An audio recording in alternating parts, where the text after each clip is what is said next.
meteorologist Danielle Moss with a weather impact update for you. Somehow across this afternoon and evening, Metro Atlanta has stayed dry. However, things are changing. Here's a look at our current satellite and radar. We do have a few isolated showers to talk about and a few heavy downpours as well. Let's take a little bit closer of a look into Metro Atlanta across the 285 perimeter. We do have a really strong storm that is developing into Cobb County, portions of Smyrna. Definitely seeing some very heavy rainfall there. We are also seeing some heavy rain across the north end of the perimeter, right there, smack dab in North Atlanta, right near 85 and Spaghetti Junction, seeing some pretty heavy downpours, as well as the east side of 285. We also have a strong storm that is moving along the I-20 corridor. This is in Douglas County, right near Lithia Springs. Heavy downpour. You can see that big red blob there. That lets you know that the rainfall is intense. We're not seeing any severe thunderstorm warnings, but definitely some special weather statements. That's what the National Weather Service, they will issue to say, hey, just a heads up, this storm is strong. We have another one that is near Peachtree City, near Tyrone as well, going down 85 south. So a lot of heavy rainfall developing right now. Here's a live look into Truist Park. It's definitely rainy out there. You can see a few lightning strikes a little bit earlier. So just to make sure over the next 2 hours that you are paying close attention to that forecast. We want to make sure that you are up to date. We're not anticipating any severe weather, but some of these downpours have some really heavy rainfall embedded and some lightning strikes as well. So we just want you to be as safe as possible. And some of them have been dumping a lot of rain. So you want to make sure that you don't get caught into any flash flooding. We've gotten a lot of rainfall here very, very recently. Another reason why we wanted to hop on and give you an update, we want to talk about the tropics. We are trafficking the tropics. Earlier this evening, we were talking about Hurricane Erin, and it was a rare Category 5. Well, the latest update, this is as of 8 p.m. Eastern Time, Hurricane Erin is now a Category 4 storm. The winds dropped down 10 miles an hour or so, so now we're looking at 150 mile an hour winds. It's moving around the same pace, west at 15 miles an hour. Right now, it's 160 miles northwest of Anguilla. So still churning in the Atlantic. Here's a look at it from the satellite. You can see Category 4 storm. It is absolutely, we call it gorgeous because of how pretty it is. This is exactly what you see as a textbook hurricane, and we are seeing it right now, getting very close to Turks and Caicos. You can see there, Dominican Republic, San Juan, getting a lot of rainfall in that area as well. Still 150 miles an hour. Here's the thing. Yes, it's a Category 4 storm, but if we take a look at our tropical tracks, don't close that door on it just yet. It looks like we could be seeing it re-intensify once again to a Category 5 storm around Sunday afternoon. As of right now, it does say maybe Sunday at 2 p.m., something that we're keeping our eye on, but that could have us see some of those winds near 160 miles an hour once again. So the intensity not quite finished, still going on for Hurricane Erin. Then by Monday afternoon, it will get very close to Turks and Caicos. That will be a Category 4 storm, weaken just a little bit. And as it continues to push really northwest, still holding on to that Category 4 strength all well into Tuesday. And then finally by Wednesday, it's a Category 3 storm as it continues to move northward. As of right now, still telling the same weather story for us. We're not anticipating it to make direct landfall anywhere, but tons of places will be having some impact. So here's what you need to know. As of right now, it is a Category 4 storm. Heavy rain for the Virgin Islands and Puerto Rico expected on Sunday. Really in the next less than 48 hours, we're going to start to see some of that rainfall really impacting the Virgin Islands and Puerto Rico. Tropical storm conditions for Turks and Caicos are also expected in the next 48 hours. There's some watches and warnings out. We'll get to that in a second. And then there's some life-threatening rip currents for the east coast of the United States next week, thanks to this hurricane. And you can see why. Those winds are going to be very, very high all the way almost into midweek next week. So as we're tracking Hurricane Erin, this is a look at the spaghetti model plot. So this is what all of the hurricane models are saying they are anticipating it going. This is the latest with our spaghetti model plots. You can see there's only one that brings it back very close to the United States, very close to Florida there. All of the rest of them are keeping them well out into the sea. So that's good for us. Usually we feel a little bit better when we see all of the models starting to agree in the same area. Here's a look at some of those alerts that I was telling you about. There is a tropical storm watch, and that is in effect for Turks and Caicos. There's also a tropical storm warning. And as you can see, you're thinking, your computer must be off. No, it's not quite off, but it is for the Atlantic Ocean north of San Juan.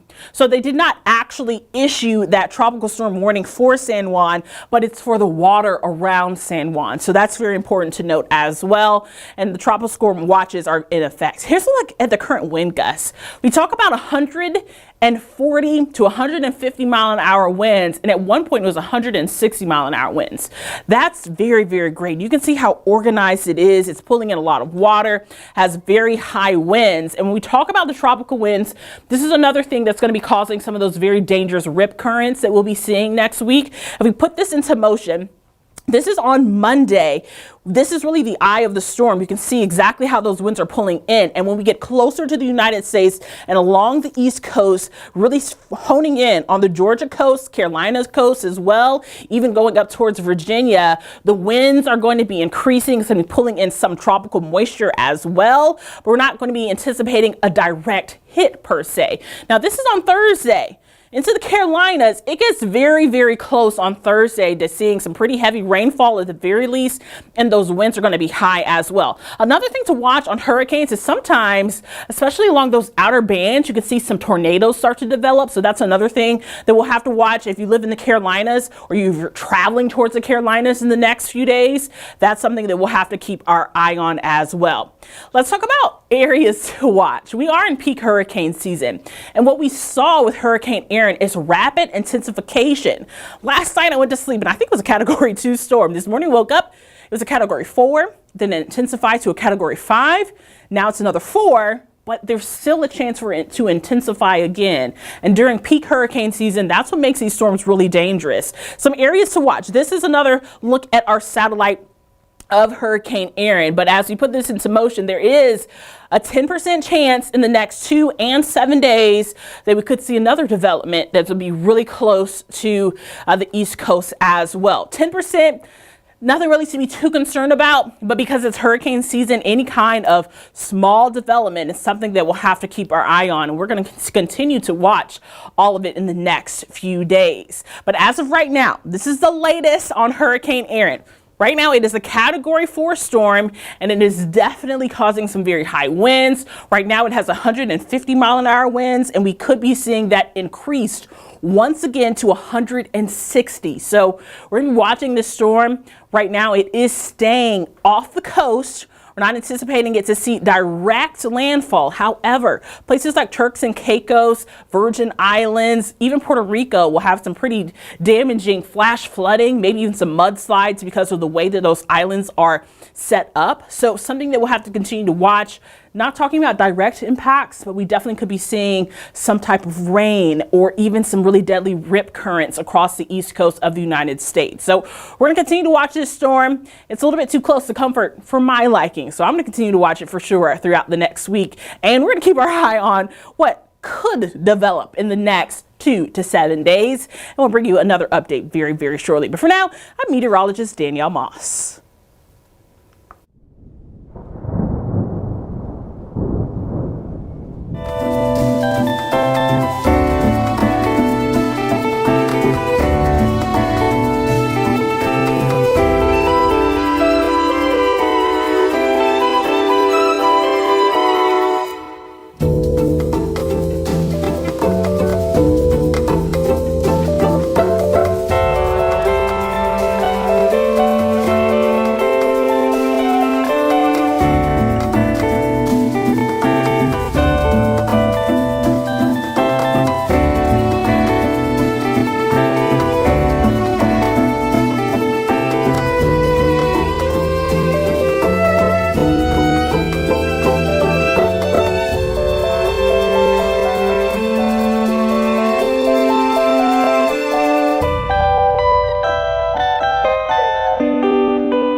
bye.